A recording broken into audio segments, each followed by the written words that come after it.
চালের গুঁড়ির perfect do তৈরি করতে গেলে 1 কাপ জলে 1 কাপ চালের গুঁড়ি দিতে হবে, দিয়ে ঢাকা দিয়ে দিতে হবে সঙ্গে সঙ্গে নেড়ে চেড়ে।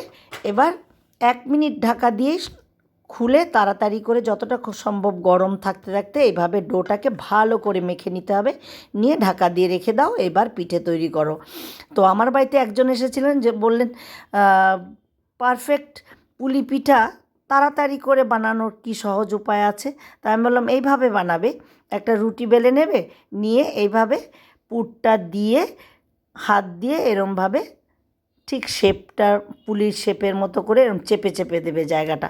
তারপর এরকম একটা জিভ ছুলনি নিয়ে এইভাবে কেটে নেবে। আমাদের দেশের বাড়িতে বাঁশের ছিলকা বা বেত দিয়ে করতো, আমি তো এইভাবে করি। নতুন একটা কিনে নেবে, আর এতে কিন্তু একটা রুটিতে প্রায় 6-7 খানা হয়ে যায়, অনেকগুলো, ছোটো বড়ো সবই হয়।